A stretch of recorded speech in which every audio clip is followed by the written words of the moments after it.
नमस्कार दोस्तों, कैसे हैं आप सब। अपना ध्यान रखिए हमेशा और हमेशा ठीक रहिए, यही मेरी दुआ है आप सबके लिए। चलिए, अब तक हम काफ़ी पढ़ चुके हैं इस टॉपिक में। अब हम नया टॉपिक स्टार्ट करेंगे, ब्रांचेस ऑफ अकाउंटिंग। आज का टॉपिक है ब्रांचेस ऑफ अकाउंटिंग। ब्रांचेस क्या होती हैं? सबसे पहले तो ब्रांचेस का बहुत ही इजी मीनिंग है कि कितने तरह की अकाउंटिंग होती है ना, कितनी शाखाएं, मतलब कितने पार्ट्स होते हैं। आप इसे पार्ट्स भी बोल सकते हैं और टाइप्स भी बोल सकते हैं। ठीक है, कुछ भी बोल दीजिए, बात एक ही है, बट फेमस नेम जो यहाँ पर मेंशन है ब्रांचेस ही है। With the changing times following specialised branches of accounting have emerged to meet the change requirements. ये कह रहे हैं अलग अलग तरह की रिक्वायरमेंट को पूरा करने के लिए अलग अलग तरह की स्पेशलाइज्ड, अपनी फील्ड में स्पेशल, अपने फील्ड में पूरे तरह से पूर्ण ब्रांचेस, मतलब कि शाखाओं को मेंटेन किया गया है। ऐसा नहीं है कि एक ही तरह की कैटेगरी सब तरह का बिजनेस का, हर तरह का काम संभाल रही है। हर कैटेगरी के लिए अलग मैनेजमेंट, अलग अकाउंटिंग है, तो उस अकाउंटिंग के बारे में यहाँ पर आपको बताया गया है।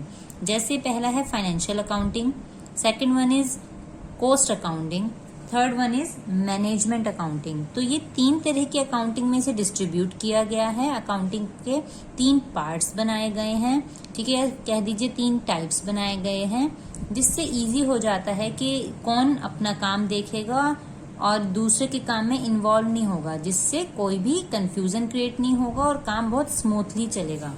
चलिए पढ़ते हैं फाइनेंशियल अकाउंटिंग क्या होती है। Financial accounting, Financial accounting is that branch of accounting which records financial transactions and events, summarizes and interprets them before communicating the result to the users। ये कह रहे हैं कि फाइनेंशियल अकाउंटिंग उस तरह की ब्रांच है जो रिकॉर्ड करती है फाइनेंशियल ट्रांजैक्शंस को। कौन सी ट्रांजैक्शन इसमें इंक्लूड होती हैं? फाइनेंशियल ट्रांजैक्शन इंक्लूड होती हैं या फाइनेंशियल इवेंट्स इंक्लूड किए जाते हैं, उन्हें समराइज किया जाता है, इंटरप्रेट्स किया जाता है, ठीक है। But before communicating the result to the user, users को बताने से पहले सारा फाइनेंशियल ट्रांजैक्शन और इवेंट्स का काम कौन संभालता है? फाइनेंशियल अकाउंटिंग में किया जाता है। It determines profit earned or loss incurred during an accounting period, usually a year। ये कह रहे हैं कि एक साल का जो भी प्रॉफिट अर्न हुआ या लॉस हुआ वो सब इसमें मेंटेन किया जाता है। And the financial position on the date when the accounting period end, और जब भी अकाउंटिंग पीरियड एंड हो रहा है, ऑन द डेट, उस तारीख तक की जो भी आपकी फाइनेंशियल पोजीशन है उसके बारे में भी कौन बताता है? हमें फाइनेंशियल अकाउंटिंग बताती है। The end product of financial accounting is the profit and loss account for the period ended and the balance sheet as on the last day of the accounting period। Balance sheet क्या बताती है? Financial position. और P&L क्या बताता है? Profit या फिर loss. तो ये फाइनली क्या बताते हैं हमें फाइनल जो कहते हैं ना, किसी चीज का फाइनल टच करना है तभी वो चीज प्रिपेयर होगी, तभी वो चीज सुंदर दिखेगी। फाइनल टच रहता है तो उसमें कोई भी मजा नहीं आता। तो फाइनली इसका भी जो प्रॉफिट है या लॉस है, या जो हमें फाइनली क्या मिला बिजनेस से, वो कौन बताता है? वो हमें प्रॉफिट एंड लॉस बताता है और हमारी बैलेंस शीट बताती है कि फाइनली ओवरऑल क्या इम्पैक्ट रहा। In short, financial accounting is confined to the preparation of financial statements. Financial accounting का मतलब क्या है? कि फाइनेंशियल स्टेटमेंट्स को प्रिपेयर करना, कि जिससे हमें अपने बिजनेस की फाइनेंशियल पोजीशन के बारे में पता लगे। और फाइनेंशियल का मतलब यही है मनी, इकोनॉमी, है ना, मनी से रिलेटेड है फाइनेंशियल। तो पैसा कितना गया, कितना पैसा आया, कितना पैसा देना है, समथिंग। तो प्रॉफिट एंड लॉस अकाउंट बनता है, इसमें बैलेंस शीट बनती है और यूजर को उसकी इंफॉर्मेशन दी जाती है। चलिए अब नेक्स्ट है कॉस्ट अकाउंटिंग। यहाँ बहुत ज्यादा एलैबोरेट नहीं किया हुआ है, बहुत ज्यादा एक्सप्लेन नहीं किया हुआ है, बट हाँ जितना नीड है उतना एक्सप्लेन किया हुआ है आराम से। कॉस्ट अकाउंटिंग, ये टॉपिक अलग हैं, बस इसमें इनके बारे में छोटा छोटा बताया गया है। अदरवाइज इनकी भी बहुत अलग से मतलब बुक्स भी चलती हैं, ये अलग से टॉपिक हैं, बहुत ही वाइड टॉपिक हैं ये भी, बट आप अभी इन्हें शॉर्ट में ही समझिए क्योंकि आपके कोर्स में इतना ही है। Cost accounting, this branch of accounting is concerned with ascertaining cost of product, operation, processes और एक्टिविटीज। देखिए किसी भी चीज को जब हम बनाते हैं, अगर हमारी कोई कंपनी चल रही है, हम कोई भी चीज बनाएंगे तो उसे बनाने में क्या पैसा लगा, किस किस तरह का हमने काम किया, क्या उसका प्रोसेस रहा और क्या हमने एक्टिविटीज उसमें करी है, वो सब बताएगा कॉस्ट अकाउंटिंग। किसी भी चीज को सेल करने से पहले बनती है ना कोई चीज, है ना, बिफोर सेल कोई भी चीज अगर हम अपने आप बना रहे हैं, मैन्युफैक्चरिंग कर रहे हैं, अगर हम कोई भी आइटम मैन्युफैक्चरिंग कर रहे हैं तो उस मैन्युफैक्चरिंग के काम में हमें कुछ पैसा लगाना पड़ता है, उस सामान पे कच्चा माल लेके आना पड़ता है जिससे हमें अपना फाइनल प्रोडक्ट तैयार करना है। हम क्या बेचना चाह रहे हैं या क्या बनाना चाह रहे हैं उसके लिए हमें माल लाना पड़ता है, तो वो क्या खर्चा करवा रहा है, जो भी माल हमारा आ रहा है वो क्या खर्चा ले रहा है या कितना पैसा उस पर लग रहा है।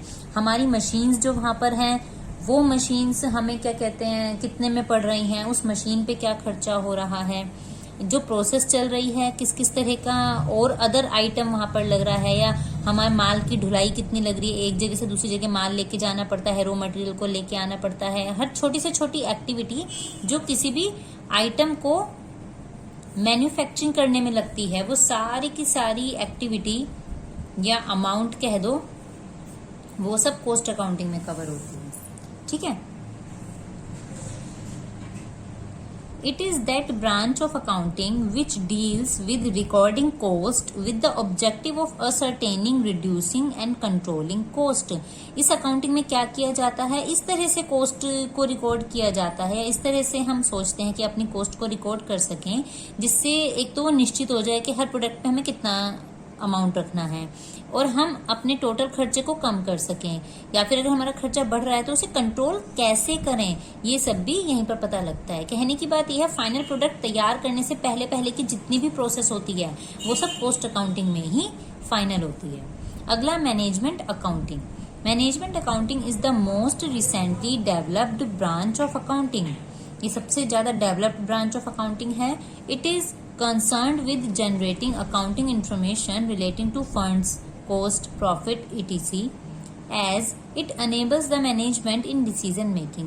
मैनेजमेंट अकाउंटिंग क्या काम करती है, ये भी फंड के बारे में सोचती है, कॉस्ट के बारे में सोचती है, प्रॉफिट कैसे अर्न करना है, क्या डिसीजन लेने हैं, क्या चीज कंट्रोल करनी है, क्या ज्यादा करना है, क्या कम करना है अपने ओवरऑल वर्क में, वो सब क्या कौन करता है, मैनेजमेंट अकाउंटिंग सोचती है। ये नहीं कि जो लोग ये काम कर रहे हैं वही मैनेजमेंट का भी काम कर रहे हैं और वही फाइनेंशियल हमारे रिकॉर्ड्स भी तैयार कर रहे हैं, नहीं।